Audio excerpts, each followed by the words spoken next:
আজও পর্যন্ত এদেশের আপামর জনসাধারণ জানে না। আমি এমন কতগুলো বিষয় তুলে ধরতে চাই যারা এদেশের মিডিয়া জানে না। আমি এমন কতগুলো বিষয় তুলে ধরতে চাই যা এদেশের সরকারের বড় বড় কর্মকর্তা সরকার যারা থেকে তারা জানে না। এমন এমন কাণ্ড ঘটনা বাংলাদেশের জমিনে বিভিন্ন জায়গায় ঘটেছে হচ্ছে, আমরা নিজের জ্বলন্ত প্রমাণ। বিশেষ করে আমাকে 40 দিন গুম করে রাখা হয়েছিল, অথচ এই বাংলার জমিনে অথবা পৃথিবীর কোন রাষ্ট্রে কোন সাংবিধানিক বৈধতা নেই। কোন ব্যক্তিকে হাজারো অপরাধী হলো তাকে অন্যায়ভাবে গ্রেফতার করে তাকে তার পরিবারকে না জানিয়ে বিচার বহির্ভূত ভাবে তাকে গুমখানায় চোখ বেঁধে আটকে রেখে হাত পা ঝুলিয়ে রেখে বিদ্যুতের শক দিয়ে হাত পা দিয়ে নখ দিয়ে উঠিয়ে সুই ছিদ্র করে আঙ্গুলের মধ্যে ঢুকিয়ে দিয়ে ইলেকট্রিক চেয়ারের মধ্যে অন্ধকার কুটিরে ইলেকট্রিক চেয়ারের মধ্যে বসিয়ে প্রস্রাব করে ইলেকট্রিকের মধ্যে শীত শক দিয়ে এইভাবে বিভিন্ন ভাবে মানসিক টর্চার করতে করতে মানুষের জীবনকে বিপন্ন করে দেওয়া, মানবতার চরম বর্বর ইতিহাস রচনা করা, এমন এমন ঘটনা বাংলাদেশে যাদেরকে গুম করা হয়েছে তাদের সাথে হচ্ছে, প্রতিহত হয়েছে। অসংখ্য শত শত হাজার হাজার মানুষের সাথে এমন ঘটনা হয়েছে যা দেশের মানুষ জানে না। আমি সেই ইতিহাস তুলে ধরতাম। সম্মানিত দিনী ভাই, আমাকে 40 দিন আটকে রেখেছে, সেখানে চিন্তা করা যায় 36টা দিন লাগাতার আমাকে ঘুমাতে দেয় নাই। আমার মাথার মধ্যে বেঁধে রাখা হয়েছিল শক্ত করে, আজ পর্যন্ত আমার সেই মাথা ব্যথা আমার থেকে দূর হয় নাই। আমার জীবনটাকে বিপন্ন করে দেওয়া হয়েছে, আমার জীবনটাকে তছনছ করে দেওয়া হয়েছে। আমাকে তিনবার ক্রস ফায়ার দেওয়ার জন্য আমাকে নিয়ে যাওয়া হয়েছে। আমাকে এমন অত্যাচার করা হয়েছে, আমাকে এমন অত্যাচার করা হয়েছে, যখন আমার এই কথাগুলো মনে হয় আমার অন্তর ছেড়ে চৌচির হয়ে যায়। সেজন্য আমি বুকখানায় থেকে প্রতিজ্ঞা করেছিলাম, আমি কেরা জেলখানায় আবদ্ধ থাকা অবস্থায় প্রতিজ্ঞা করেছিলাম, যদি আল্লাহ তুমি আমাকে মুক্তির ব্যবস্থা করে দাও, আজকে যে দেশে যে জুলুম চলছে সেই জুলুমের বিরুদ্ধে আমি জাতিকে নিয়ে দেশের জনগণকে নিয়ে জালেমদের বিরুদ্ধে গণ আন্দোলন গড়ে তুলে এই জালেমদের পতন করবো ইনশাআল্লাহ। এবং সাথে সাথে আল্লাহর কাছে দোয়া করতাম, আল্লাহ যে জালেমরা এদেশের মানুষকে এভাবে জুলুম করছে তুমি তাদেরকে নমরুদ ফেরাউনের চেয়ে নিকৃষ্ট ভয়াবহ পরিণতি তুমি তাদের করো। আলহামদুলিল্লাহ, আল্লাহ আমার দোয়া কবুল করেছে, আমাদের দোয়া কবুল করেছে, তিনি জালেমের কবর রচনা করেছে।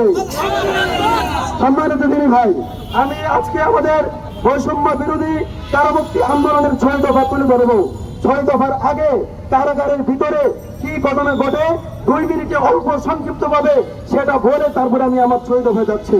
1 নম্বর কথা হলো, সরকারের অভিযোগ ছিল এদেশে জঙ্গি আছে, জঙ্গি নাটক হয়, জঙ্গি সংগঠন আছে। আমি স্পষ্ট ভাবে বলি, এদেশে কোনো জঙ্গি ছিল না, জঙ্গি নাই এবং জঙ্গি কোনো সংগঠনও নাই। কেন কথা বললি? আমার এই কথার যৌক্তিকতা হলো, আমরা জানি গত 5 তারিখে দেশ স্বাধীন হয়েছে তখন এদেশের জালেম পুলিশ বাহিনী তারা প্রত্যেকে জীবন বাঁচানোর জন্য নিজ নিজ অস্ত্রশস্ত্র ফেলে রেখে তারা তাদের থানাগুলো ফেলে রেখে তারা পলায়ন করেছে। তারপর এদেশের জনসাধারণ তাদের অস্ত্রগুলো সংগ্রহ করে সরকারের কাছে পুনরায় হস্তান্তর করেছে। এই ঘটনা থেকে স্পষ্ট হয়ে যায়, যদি এই দেশে কোনো জঙ্গি থাকতো কিংবা জঙ্গি সংগঠন থাকতো তাহলে এই অস্ত্রগুলো সরকারের কাছে ফেরত যেত না, বরং জঙ্গিরা তা গ্রহণ করে পরবর্তী সরকারের বিরুদ্ধে বিদ্রোহ ঘোষণা করত। অতএব এই ঘটনা জাতির সামনে স্পষ্ট হয়ে গেছে, এই দেশে কোনো জঙ্গি নাই, জঙ্গি সংগঠন নাই। আর সাথে সাথে আরেকটা বিষয় স্পষ্ট হয়েছে, শেখ হাসিনা খনি সরকার এতদিন যে জঙ্গি নাটক করেছে এই নাটক ছিল সম্পূর্ণ ভুয়া, ভিত্তিহীন এবং মিথ্যা। কারণ হলো আমেরিকা সহ, কারণ হলো বিশ্বের বিভিন্ন রাষ্ট্রের কাছে সে নিজের গ্রহণযোগ্যতা বাড়ানোর জন্য জঙ্গি নাটক করেছিল, যাতে করে বিশ্ব মিডিয়া মনে করে সে জঙ্গিবাদ দমনে খুবই গুরুত্বপূর্ণ কাজ করছে।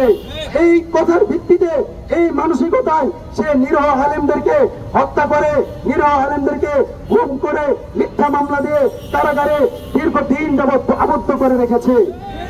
আদালত কর্তৃক অনেক বৈষম্য আছে, সাধারণ সকল মামলার ক্ষেত্রে এমনকি হত্যা মামলার ক্ষেত্রেও আদালত জামিন দিয়ে থাকে। আফসোস শেখ হাসিনার করা মিথ্যা মামলায় আদালতে গেলে এই সকল মামলার জামিন আদালত দিতে চাই না। সম্পূর্ণ এই সকল বন্দীদের পরিবারের সাথে সম্পূর্ণ বৈষম্যমূলক আচরণ করেছে। সম্মানিত দেশবাসী, তো জঙ্গি নাটকের কথা আপনারা শুনলেন। কারাগারের ভিতরে যে অসুবিধাগুলো করা হয়, কারাগারের ভিতরে অনিয়ম ও দুর্নীতি ভরপুর রয়েছে। প্রত্যেকটা জেলার, প্রত্যেকটা ডেপুটি জেলার, প্রত্যেকটা সুপার, প্রত্যেকটা সুবিধার টাকায় লাল হয়ে যায় আসামিদের টাকায়। আসামিদের কাছ থেকে জোর করে, কৌশলে, অন্যায় করে, অবিচার করে তারা টাকা সংগ্রহ করে এবং এমন জুলুম নির্যাতন করে সাধারণ বন্দীদেরকে জুলুম নির্যাতন বন্দী করে। তাছাড়া সাধারণ বন্দীদের সাথে ওলামায়ে কেরামের বৈষম্য করা হয়। সাধারণ বন্দীদেরকে যে সকল অধিকার দেওয়া হয়, মাঠে ঘোরাফেরা করতে পারে, খেলাধুলা করতে পারে, পত্রিকা পড়তে পারে, সংবাদ মাধ্যম দেখতে পারে, খেলাধুলা করতে পারে, বিনোদন করতে পারে ইত্যাদি করার মাধ্যমে তারা মানসিক প্রশান্তি পায়, বই পুস্তক পড়তে পারে। কিন্তু জঙ্গি দিক দিয়ে যাদেরকে বন্দী করা হয়েছে তাদের জন্য এই ধরনের কোনো অধিকার থাকে না, তাদেরকে বঞ্চিত করা হয়। তারপরে কথা হলো, পরিবারের লোকদের সাথে সাক্ষাৎ করতে দেয় না, পরিবারের লোকদের সাথে ফোনে কথা বলতে দেয় না। কতদিন আগে কে বা কারা কোর্ট থেকে 2 জন পালিয়ে গেলে সারা দেশের সকল মুজাহিদ, সকল এরকম উলামায়ে কেরাম, নিরহ মাজলুম আলেমদেরকে কারাগারে নেওয়া বন্ধ করে দেওয়া হয়েছে। হাজিরার নামে প্রতিনিয়ত তাদেরকে টর্চার করা হয়, মানসিক যন্ত্রণা দেওয়া হয়।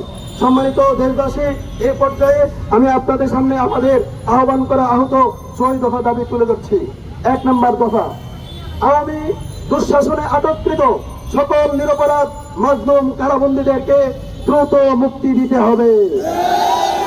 আবার বলছি, আওয়ামী দুঃশাসনে আটককৃত সকল নিরপরাধ মাজলুম কারাবন্দীদেরকে দ্রুত মুক্তি দিতে হবে। বিশেষ করে এ দেশের আপামর জনতার রাহবার, আধ্যাত্মিক রাহবার, বিশিষ্ট বুজুর্গ শাইখুল হাদিস আল্লামা মুফতি জসিমউদ্দিন রহমানী হাফিজাহুল্লাহকে 5 বছরে তার শাস্তি হয়েছিল। 5 বছরে কারাবরণ করার পরও তাকে মুক্ত না করে আজকে দীর্ঘ 12 বছর যাবৎ কারাগারে আবদ্ধ করে রাখা হয়েছে। আমরা অনতিবিলম্বে শাইখুল হাদিস মুফতি জসিমউদ্দিন রহমানীর মুক্তি চাই। অনতিবিলম্বে জসিমউদ্দিন রহমানীর মুক্তি চাই, দিতে হবে। 2 নম্বর দফা, আদালত কর্তৃক জামিন ও বিচারের ক্ষেত্রে দল, মত, বর্ণ, ধর্ম নির্বিশেষে, দলীয় নির্দলীয় নির্বিশেষে সকল বন্দীদের ক্ষেত্রে বৈষম্যহীন আচরণ করতে হবে। আমরা দেখি যারা বিএনপির রাজনীতির সাথে জড়িত, জামাতের রাজনীতির সাথে জড়িত, রাম বাম রাজনীতির সাথে জড়িত, তাদেরকে ইতিমধ্যে কয়েকদিনের মধ্যে হাজার হাজার বন্দীকে আদালত জামিন দিয়েছে। অথচ নিরহ মাজলুম আলেমদেরকে যারা উম্মতের রাহবার, তাদের জন্য আমরা বছরের পর বছর কারাগারের বারান্দায় ঘুরেছি, হেঁটেছি, পরিবারের লোকেরা হয়রানির শিকার হয়েছে, তবু তাদের আদালত তাদেরকে বন্দী মুক্ত করে নাই। আদালত তাদের জামিনের ক্ষেত্রে বৈষম্যমূলক আচরণ করেছে। অতএব আমরা আদালতের দৃষ্টি আকর্ষণ করে বলছি, সকলের ক্ষেত্রে, জামিনের ক্ষেত্রে, বিচারের ক্ষেত্রে সকল নাগরিকের জন্য বৈষম্যহীন আচরণ করতে হবে। আদালত যদি জামিন দেওয়ার ক্ষেত্রে, বিচারের ক্ষেত্রে বৈষম্যমূলক আচরণ করে, তবে আদালতের বিরুদ্ধে গণজোয়ার তৈরি হতে পারে। আমাদের 3 নম্বর দফা, আওয়ামী সরকার কর্তৃক সকল মিথ্যা মামলা দ্রুত নিষ্পত্তি করতে হবে। সে যত মিথ্যা মামলা দিয়েছে সকল মিথ্যা মামলার দ্রুত নিষ্পত্তি করতে হবে। বিশেষ করে ধার্মিক মুসলিমদের উপর উদ্দেশ্যমূলকভাবে চাপিয়ে দেওয়া মামলাগুলো নিষ্পত্তি করতে হবে। অত্যন্ত দুঃখজনক কথা, আমার ছোট ভাই ঢাকা বিশ্ববিদ্যালয়ে পড়াশোনা করেছে। সে বলেছে, ভাই, আওয়ামী সরকারের আমলে আমরা মসজিদে গিয়ে নামাজ পড়তে ভয় পাইতাম, আমরা তাবলীগে যেতে ভয় পাইতাম, আমরা দাড়ি রাখতে ভয় পাইতাম, আমাদের কাছে কোরআনের অনুবাদ রাখতে ভয় পাইতাম, আমাদের কাছে হাদিসের বই রাখতে ভয় পাইতাম।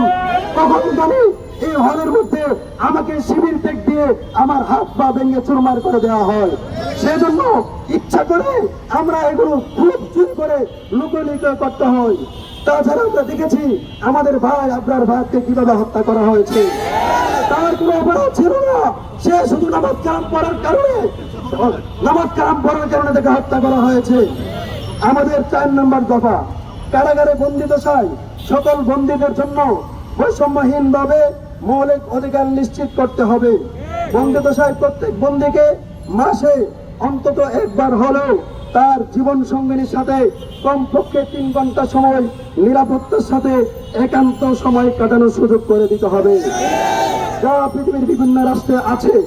এই কথার যৌক্তিকতা হলো, আমি অপরাধ করলে আমাকে কারাগারে বন্দী করবেন, আপত্তি নাই। আমার স্ত্রী কি অপরাধ করেছে, তার মানবিক অধিকার, তার মৌলিক অধিকার, জৈবিক চাহিদা পূরণ করবে তার স্বামী থেকে, কেন তাকে সে শাস্তি দেওয়া হচ্ছে?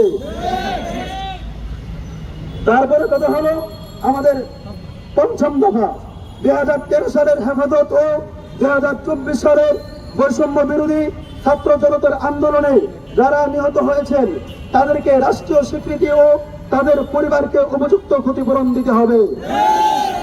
6 নম্বর দফা, কোন ধরনের অপরাধীকে রাষ্ট্র কর্তৃক গুম অথবা ক্রসফায়ার দেওয়া যাবে না।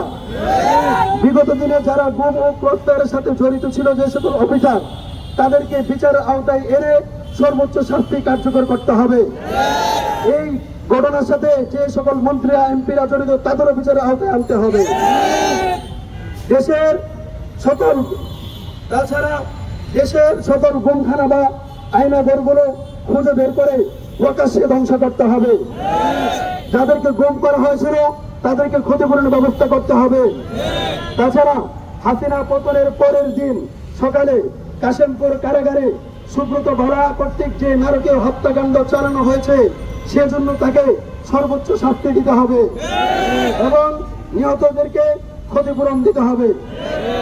সম্মানিত দেশবাসী, আজকে আমরা